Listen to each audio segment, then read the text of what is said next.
This morning, we have student-driven Wildcat IT Support Help Desk presented by Waldo Berry and Fred Darko from Kansas State University. So without ado, I'll turn it over to you guys.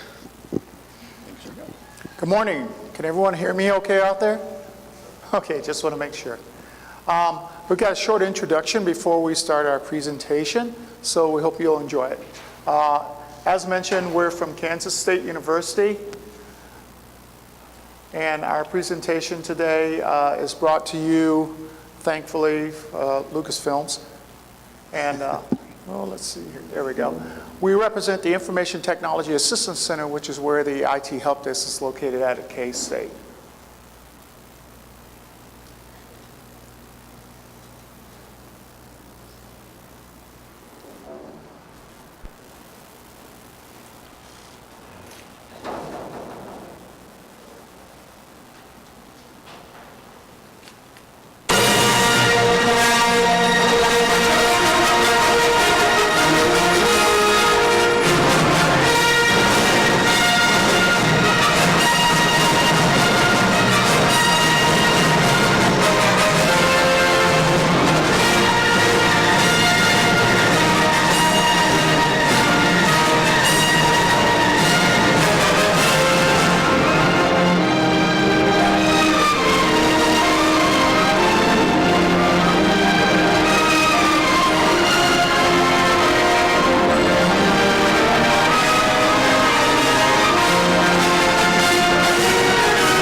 So welcome to Fort Hays State University to CHEC 2017.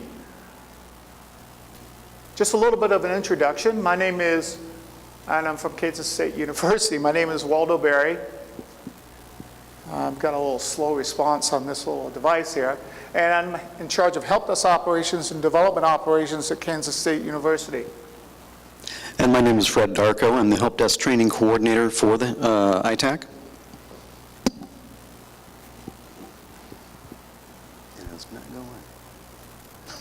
And today our presentation, we're going to talk about a student-driven Wildcat IT Support Help Desk. We're going to try to give you a very good overview of our operations as far as how we work with our students, the hiring process, training, and our operations at the help desk. We would definitely enjoy having questions from you during the presentation, but if you want a detailed question, please ask that you either wait till the end or we can just ask that question a little bit later. This is our actual help desk at Kansas State University. It's located in Hale Library, 212 Hale Library, which is central to the campus of the university. And we'll talk more about our hours of operation and everything further along in the presentation. So for our presentation, as Waldo mentioned, we have several different points that we'll be going over. First off, how the hiring process, the training process, and the development of our students at the help desk creates a strong foundation, not for just the help desk itself, but for our students in the future as well. Also, we'll talk about the scope of support. So who do we support? What things do we support? Finally, or not finally, next, the ServiceNow aspects. ServiceNow is our ticket tracker. It's a knowledge-based location. It's a request system, so very robust. And then at the end, of course, we'll entertain questions. So if you have any follow-ups, any new information you'd like to have, then we'll do that. Okay. The help desk is the first point of contact at K-State University, and Fred's going to talk a little bit about that. Now at K-State, we actually have multiple help desks that were combined at one point into a primary help desk. We call ourselves the first point of contact because our phone number and email address for the help desk is on almost every single page for every single system across campus. So that makes us that, I need help, let's go to this number, let's go to this email. We started out, we were several different help desks. We had the K-State Online, which is our learning management system, help desk, which was separate over at OME. We had the ISO help desk, ran batch files and processes on the back end to get people into the systems. The central IT help desk, which was generic IT help with the computers, with systems, whatever it might be.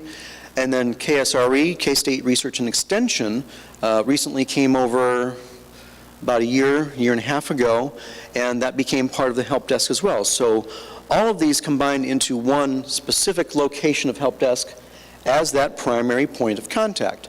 So we'd get calls from all sources, all in one location. So that way everybody on campus knows exactly who to go to. All right, first thing we want to talk about is how we go about the process of hiring consultants for the help desk. Since we are the first point of contact and we're really the face of IT at K-State, it's really essential that we hire the right type of consultants to support our operations. The experience that people have when interacting with the help desk is crucial to them having a good IT experience at K-State. And we all know how much IT is integrated into our daily lives. So let me talk a little bit about that. The first thing with hiring actual trainees, we start with the application process, and we've had a couple generations of the application process. At our present format, we are using both online applications and actual written paper applications. Now, what's so important about these applications is we start by getting a lot of good general information about the consultants. We have to do some pre-screening of the consultants to make sure that they're going to be a good fit. That general information will tell us stuff like their major, which we found really doesn't matter. It's more important that we find out what type of person they are. Also, how long they're going to be in school. We obviously don't want to hire a consultant who's going to be graduating the same semester we're hiring. No. Okay? The next thing is we ask them, we try to provide information about the help desk so they are fully aware of what they're getting themselves involved in. Working as an IT help desk consultant is not like flipping burgers, working in a dining hall, working for facilities. We're going to give them a lot of very detailed training on technology at the university. They're going to have a lot of access to a lot of resources and confidential information. It's also going to provide them with probably the best resume building job that they could have at the university towards internships and future prospects when they graduate. The next thing is we also have found that during our interview process, a lot of the questions that we were asking, we probably could get much more detailed answers if we asked those questions in the application. So we have scenario-based questions within our application. And what that means is the students have to think through and really think about the questions we're asking them. And we use that as part of the pre-screening process also. And then lastly, we look at their experience, references, and work schedules to determine if they're going to be a good fit for the help desk. Obviously, if we're doing it during the summer semester, we want to know if they're going to even be available to do training. And we'll talk about the training process a little bit later. Now, in the hiring process, we do an interview. Our interview is very similar to an onboarding of a full-time employee. So you have a formal interview. We have 2 to 3 different people giving the interview, sometimes including the lead students. We ask the same questions of everybody. So it's more of a, let's develop them professionally and see how they can handle the interview. Some of the things that we'll do first off, of course, is some general questions, background, as Waldo was mentioning, similar to our questionnaire. And then we'll do customer service questions. These are scenario-based questions saying, what would you do if, to see how they handle different situations. At our help desk, and I think everywhere, you cannot get somebody without customer service because it's very hard to train customer service into a person. You've got to get somebody who starts out at a good level of customer service, then you can build them up. They can get better. Technical is easier to train than customer service, I think. You can do the how-tos, but if they're not going to treat your customers well, they don't really care. Customers aren't happy if the person who helped them wasn't nice and helpful. Then we'll have questions about ethics and integrity, things along the lines of, if someone asked you to change a grade in the learning management system, what would you do? If someone, your best friend, said, hey, can I get the answers for the quiz before I take it, what would you do? So we put them on the spot. We get them to think about these things, the implications of working at the help desk with the access that the help desk has. And we get some very interesting questions and answers from that, all the way from, how much are they going to pay me, from, oh no, I got to get new friends. So it's very interesting the kind of responses we get. And then finally, in our closing, we ask simple questions like, after this interview, are you still wanting to have the help desk position? Are you willing to commit to a long-term training, since it does take a while, and we'll talk about that here in a little bit.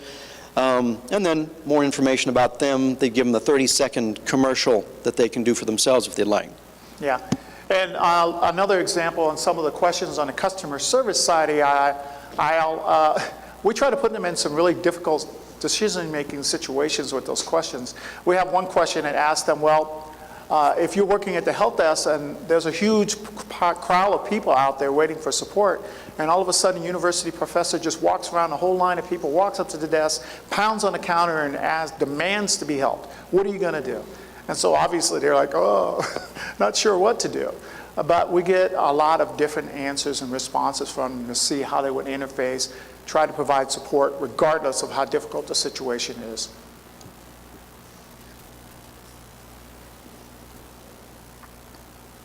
Okay, so training.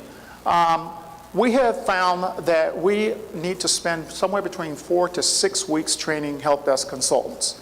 That seems like a long time, but we have a lot of systems and a lot of tools we need to train them on. As part of that 4 to 6 week process, it often depends on when we're going to do the training. Now, we've got another group that's actually going to start next week training. It's the summer school period, so we may be able to make the 4-week period because of the amount of time that we can put into training during the day. With training during the times, we find that we can get somewhere between 12 to 20 hours depending on the time of year. If it's during the regular course semester in the fall or the spring, we might only be able to do 12 hours per week. But during the summer semesters, we're going to try to do 20 hours per week with this current group that we're getting ready to start with. And of course, 90 hours of total training is what we found is really the sweet spot for the amount of training that's needed for a consultant. That seems like a lot. Yes, it's an investment, but we prefer to provide that investment for our consultants so that they're adequately trained. Now, after they finish that 90 hours of training, we also spin them through a OJT, or on-the-job training period, where they work hand in hand with other consultants. First, they watch those consultants for 2 weeks, then they spend the next couple of weeks with that consultant watching them and evaluating them on their calls and all of their interactions. So they're very familiar with help desk operations before we actually put them out as full consultants. Now, during their training, there's a lot of information that we have to get. Obviously, 90 hours, 4 to 6 weeks. That's not just going to be sitting there going, gee, what should we do today? We have a very sound background of training. The first thing we talk about is IT at Kansas State University. We talk about within our department, within the ITAC, what do all the people in our department do? So we know where our resources are for each type of issues. Then we talk about on the IT around campus, what do all of our partners do? How do we contact them? What do they handle? So they've got the background there. Then we talk about customer service quite extensively. Again, it's hard to train it, but a lot of people don't think about customer service, right? You go to Walmart, you get bad customer service, you're going, oh, that was terrible. But you don't think about, how can I make this better? So we talk with them about those particular items. The type of customer service that we go for, it's a term called impeccable. Does anybody know what impeccable is defined as? Any takers? I know there's a few from K-State who know what it is because I trained most of them, and it came from our director too, so that helps. Impeccable is considered flawless, without fault. Now, with that being said, it's really hard to be flawless every single time. But every single customer, it doesn't matter who, we instill in them they need to try every time to give their very best. So that's our goal with the customer service. And we actually hire our students from some of those scenarios that we get. can they talk to us? How techie are they? How personable are they? So we have to get that good combination and balance so they can work with our customers. So a very important part of our training. Yeah, and like I mentioned earlier, and we talked about the training scenario, after we've got them really on the customer service wagon, then it's time to put the tech part in. If we can't get the customer service, the tech part won't go in well, and the transfer of knowledge to the person needing support just won't happen. Okay, the next phase of training I want to talk about is the actual skills that we try to instill in our consultants. Of course, we want to make sure that they have good communication skills, working on the phone, face-to-face, and all those aspects.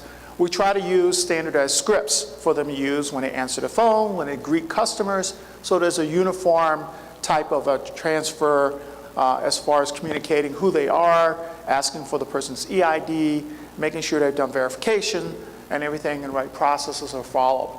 Of course, we're going to train them in detail on ServiceNow, and we're going to talk about ServiceNow a little bit later in this presentation. And then we're going to also train them on all of the large array of tools. We have a large number of tools that we use to support customers, not only tools for working with the EID, but also in the student information system, finance system, human resources system, Canvas, a variety of those tools. So some of the systems that we have on campus, and these are not all of them, Cases, which is our student information system. We also support mobile devices on campus, CaseSend Online, which is our learning management system on campus, Webmail, which uses Office 365. We also have a knowledge base inside ServiceNow for self-help support. We also have campus-wide printing through our printers that are available in the various labs on campus. Wireless support, there's wireless in all of the dorms and all of the academic buildings on campus. SAS SPSS for graduate students who are doing research, statistical applications. eProfile, which is where our EID is controlled and managed, which is very central to the needs of the students, faculty, and staff, because it's the way you access just about everything on campus. And of course, many, many more systems.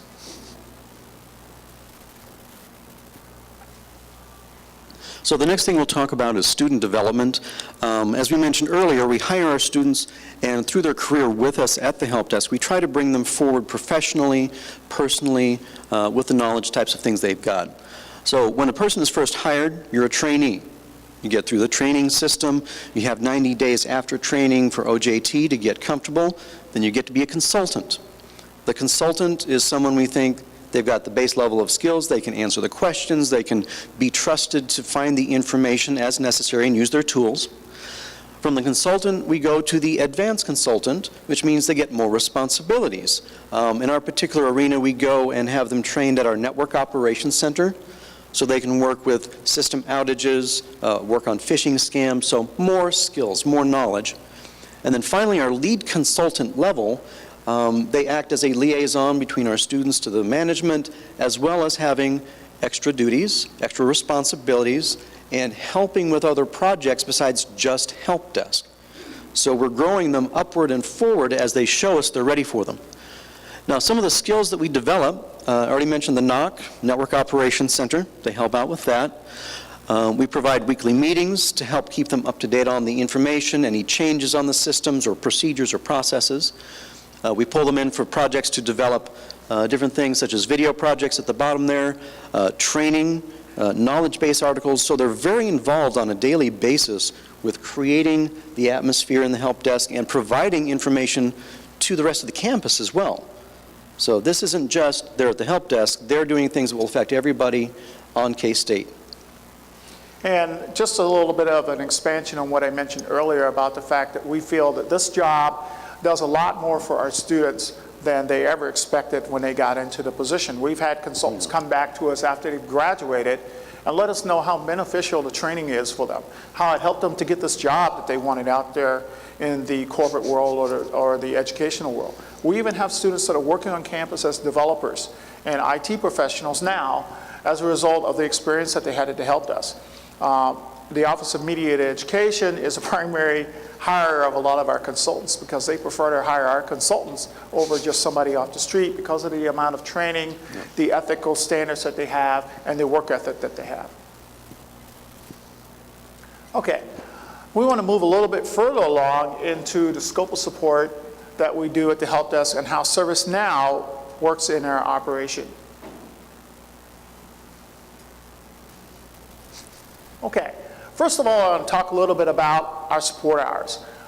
Currently, we are located in Hale Library, as I mentioned earlier in the presentation, and that does affect our hours for walk-in support. We have a total of 97.5 hours per week that we're normally open to support customers, which includes faculty, staff, and students. On Mondays through Friday, we open from about 7:30 till midnight. Of course, the first 2 weeks of school, we do that. We drop back to 10 p.m. after that, and then go back to the midnight schedule the last 2 weeks of school because of demand. And then on Fridays, 7:30 to 8, and then on Saturdays, 1 to 7, and Sundays from 10 to 10 p.m. Also in the scope of support, we don't just help the students, we help everybody on campus, literally, all the way from the president down to the newest freshman who just applied. We have about 5,000 faculty and staff that we support, and around 24,000 students at any given time. So depending on the time of year, as Waldo said, we could have fluctuations up and down, and it's very interesting to watch because you never know who you're supporting. We've gotten calls from the president, from the attorney's office, from all different aspects of campus needing assistance with their systems. Right. And also at Kansas State University, we feel we have a much broader reach. So even the parents of the students will contact us. We have a way for students to give their parents the right for what they call designee. So we've got all of those parents of all of those potential students that we also have to support. We have other special programs like through the College of Business where we support different types of operations that they have. So we may have support for them. And then of course, new incoming people who are thinking about applying to K-State, when they do the admissions process, they become one of our clients also. Okay, the help desk staff right now currently is composed of 24 students at the help desk. And then we have a total of 5 full-time staff members that work in support of those students in a Tier 2 and Tier 3 type level. Of course, there's a large variety of support staff in development, service operations, and technology operations also beyond that also. So we're not just limited to just that.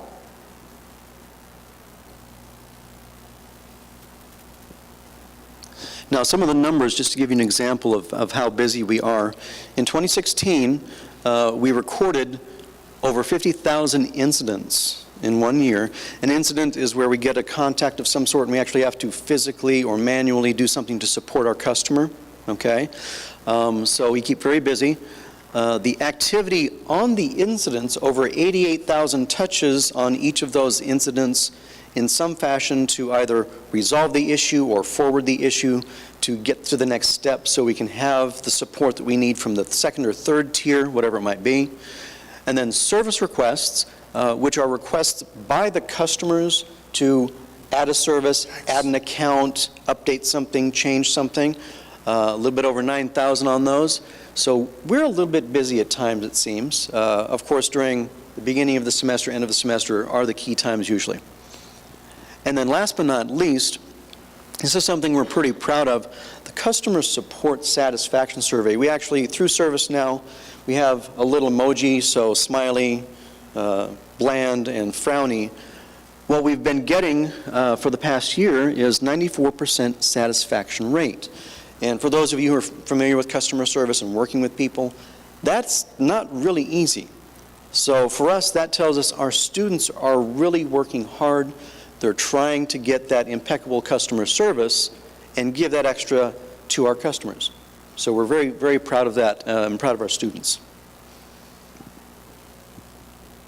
Okay, avenues of contact. One of the critical aspects of support is to make sure the customers can get to us to get the support that they need.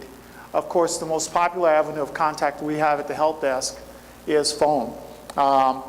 Customers can call us during any of the hours that we are available. We have an actual calling tree that the consultants log into, and then they can reach any of our consultants through that calling tree.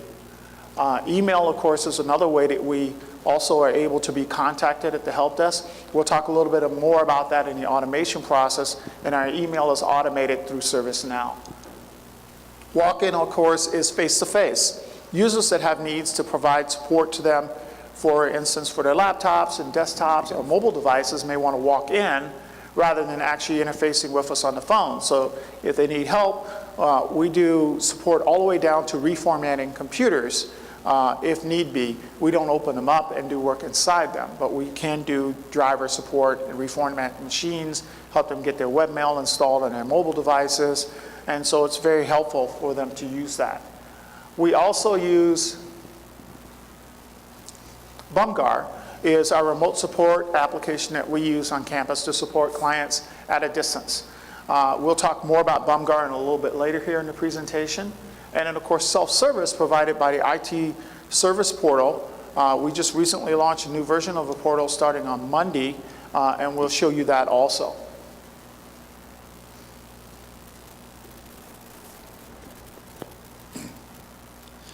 Now, with ServiceNow in the mix, Waldo mentioned we have an automated type of system in certain aspects. Obviously, our students do have to manually go and enter data, so do the full-time employees. However, our email that goes to helpdesk@ksu.edu will automatically go to ServiceNow and generate an incident ticket for us. That way, as we're done taking phone calls, we can go in and find out which tickets have come in and manage those tickets and contact the customer back, take care of their issues, whatever it might be. We also use the knowledge base in ServiceNow. Gives us all of those basic things that we need to have, the frequently asked questions of information that we need to take care of, the how-to issues where we can send the articles out to our customer and say, here you go, here's how to do this. And then any trends that tend to come up that we've noticed at the help desk, this is new, this is happening, we can make a knowledge base article and have that available for our students and for the general public as well. And then last but not least, we have a service catalog in the IT portal, so that way people can see what services are available and then request those services through the IT portal in ServiceNow. The IT service portal at K-State. This is a screen capture of the actual portal page. Now, the portal page itself at K-State is what is the resource that's used by faculty, staff, and students at Kansas State University. The actual consultants use a little bit different interface, which I will show to you. But I want to point out some of the things on the portal. We have a large search area bar in there. From there, you can type in just about anything that you need assistance with. The portal will automatically go through the database and provide to you links directly to service requests, knowledge base articles, or other information that you might need in order to provide the support that you need. We also have other things that are available, of course, phone number and contact information from the help desk. Also the most viewed articles, so that if you're looking at something that maybe the whole campus is having issues with, it will probably show up as a most viewed article. If you have incidents that are open with the help desk, you can review those incidents through My Open Tickets. Also, you can submit enhancement requests. If you think we need something additional changes made or added to the service portal, you can review your enhancement requests through there also. The self-service aspect of this is the fact that this is available 24 hours a day, 7 days a week for our clients to use. And all of those things that I mentioned, they can get to through the service portal. And of course, the wonderful knowledge base that we have labored long and hard to develop all of the different knowledge base articles for our customers to use to provide support for themselves.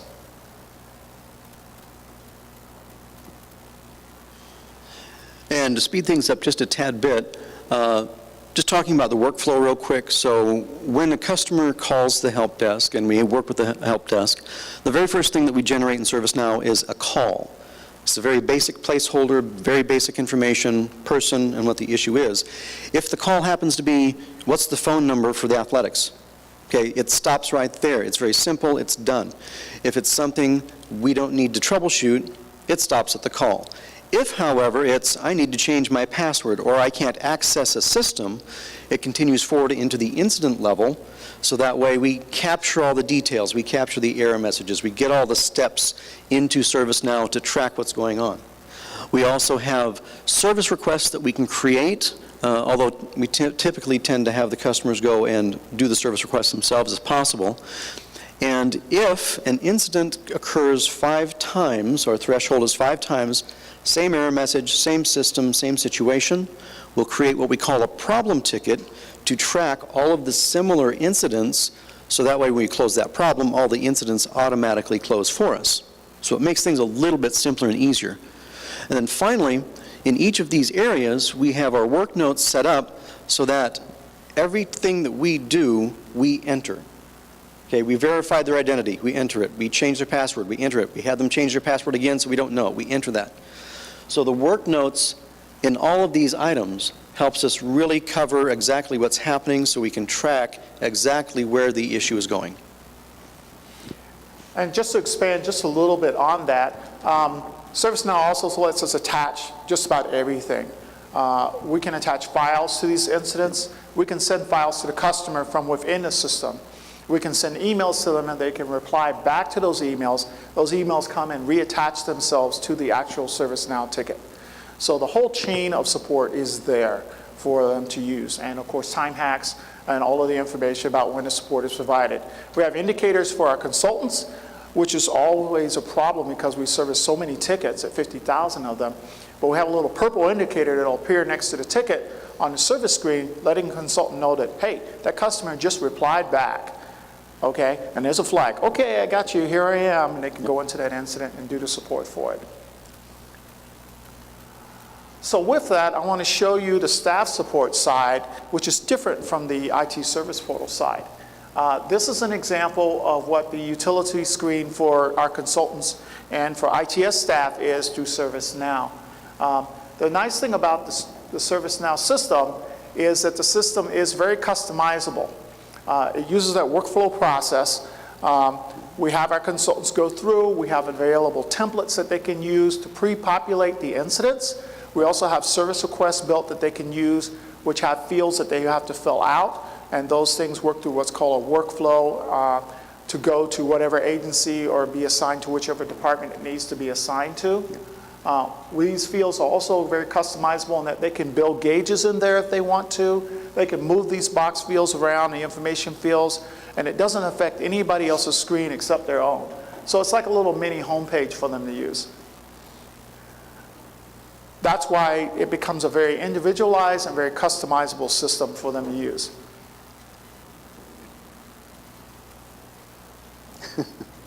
Okay, and I've already mentioned about how the support in detail works and that we've got all of this nice linkage and detail that's available in the system. Now, other effects of ServiceNow, we haven't even activated all of the things that are in ServiceNow at this point. There's been 2 or 3 upgrades this past year, and there's always new things that are coming in that you can use, that you can activate. Some of the key things that we do use, reporting, so we can report how many incidents did a certain student take, what are the topics of each incident, how many times do we touch it, so we can track and report everything. As Waldo mentioned, we can get notifications, either automatic emails to somebody, this account has been touched, or this incident has been touched. Change management, so we request changes and we can track that. Portfolio setup, asset management. Project management is something that we're working on right now to be able to create and track a project like an incident through ServiceNow. It makes it very simple for us to go in and put in notes every time. And then, of course, our satisfaction survey is sent from ServiceNow. Again, this is not everything in ServiceNow. So these are just high-level overview things that we use right now. Okay, I mentioned about Bomgar. Bomgar is a really nice application that resides on an actual piece of hardware that we have installed at K-State. So what the user has on their end is we install a very thin client, so it doesn't take any CPU time or anything off the user's device. We can do remote support to multiple different types of devices, Macs, PCs, Linux boxes. We can also do support on mobile devices, cell phones, iPads, tablets. okay, using this system. Bomgar is also integrated into ServiceNow. So we can actually initiate a Bomgar session from within ServiceNow. Then the entire chat log is tracked inside the incident ticket. And so we have a record of the Bomgar session in there. The other way that they can reach us through Bomgar is through an actual link, okay? On the IT portal, in case you didn't see it, there was a little link that said chat. If they click on that, it would initiate a Bomgar session. Also out in the university labs and info commons, there's also a link on the desktop computers that they can click on and talk to the help desk that way also. We've used the system to interface with people from all over the world and to provide support to them. It is a system, we don't have a general open, it is you pay by client for the usage of Bomgar system. But it does provide a lot of very useful resources and capability for us at the help desk. The remote control feature, of course, lets us not only see what the user is doing, but take control of their computer. And it is so in-depth that we can actually download files onto their computer. We can restart their computer if we need to. Of course, they can take control back at any time they want to, but it's very robust.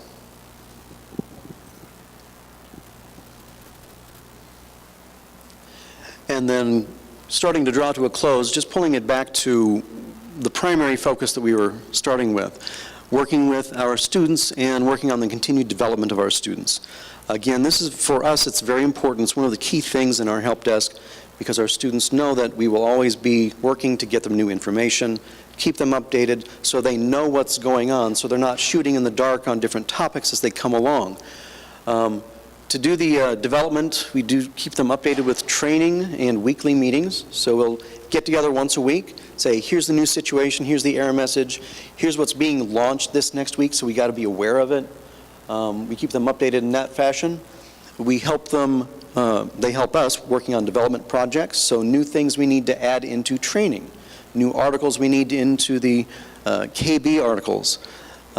We advance them, move them forward, give them more duties, more responsibilities, more trust.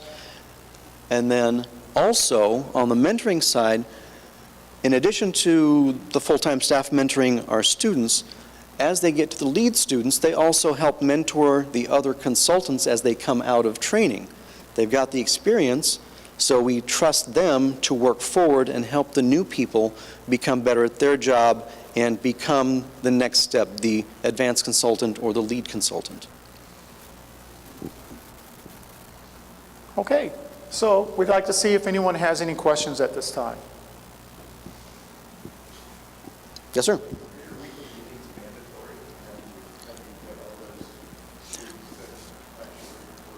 So the question is are the weekly student meetings mandatory and how do we get everybody in? We actually make that part of our scheduling every week. So we have to work around their classes and make sure we have enough people staffed at the help desk. And then we get the other half and put them into the student meetings. Sometimes that makes things really interesting because schedules are up and down. We've had some situations where there's no way that some students can make the meetings, so we have an individual meeting while they're at work. But that way, everybody's part of it. And then we also have, in Office 365, we post our agendas for the meeting in an area that all the students can get to, so even if they can't make the meeting, they have that information posted and they can come talk with us about it. We found we've had to have multiple meetings. We can't get all 24 of them in at one time. So. Yeah. I have a question too. What is the pay scale for your students on the 4 different levels that you have for them as employees? Here, Waldo, do you have that memorized? I'm sorry. What is the pay scale for our employees at all 4 of those? For your students? Right. We start our students out at approximately $8.50 an hour. And then from there, the increments go up by about 50 cents per hour based on which level they're at. So that's based on the position they've earned? Correct. yes. Yeah, they're in a probationary status while they're trainees. They have to pass that probationary status, and it's not just a matter of completing a training. They actually have to take tests to prove that they're capable, and then they have to go through evaluations by their peers, and then further evaluations by the full-time staff to see if they're ready. And one of the nice things about that, too, is to go level to level. We do depend on our lead students. We depend on the input from the other students because we are not there all the time. We can't see everything. So, again, those lead students become part of that integrated fashion for advancement as well. Any other questions?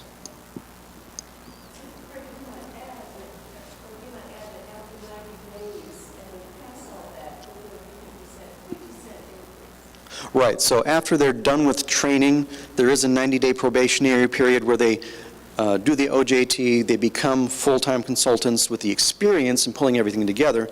Once they get past that, they automatically get that 50-cent raise to get them to the next level of consultant. Right. And it's never a total green light, okay? We have had consultants who have not made it through training and have not made it to the 90-day mark. We find out by the time we get to that point whether they're really ready or not.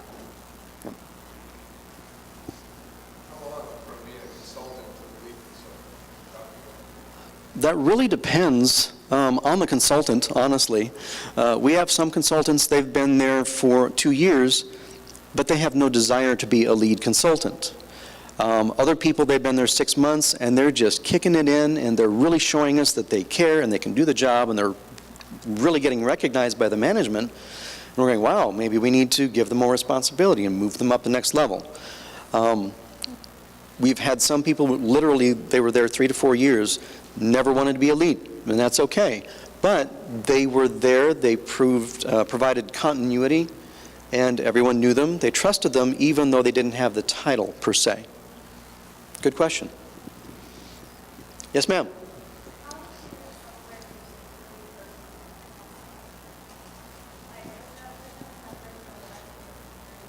So, security person? Okay. We have a lot of fun stuff on security at the help desk, obviously. A lot of the items that we do, such as password changes, access, etc., certain things the help desk students do take care of. And then we have administrative access, which is to cases and HR, FIS, different things that are full-time employee systems. And for that, our students don't manage that. We have a full-time employee, Beth Alloway, and we get the requests, they go to her, and she manages those security requests. Is that what you're asking for?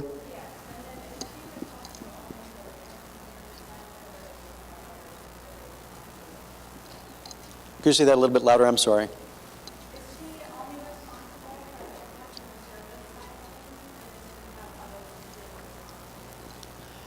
For the customer service, that's pretty much the entire help desk. Beth's primary role is going to be getting the access requests and processing all of those requests. We do have, in the past semester, we've had some of our students who showed particular aptitudes, and they're actually working with Beth as part of the process and learning as a backup to help speed things up. So they do only certain things that Beth allows them to do within that time frame, and then Beth finalizes things at the other end. Good question. Any other questions? We've got just a little bit of time left.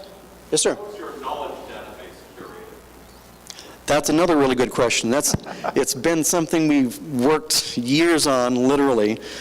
We started way back when. We literally had a thing that we called the Red Book, which was a binder that was red, which is the documentation, and we had those all over the help desk. It was really funny. Once we got ServiceNow, however, we could scan all of those articles, import them into ServiceNow. So that was the next level.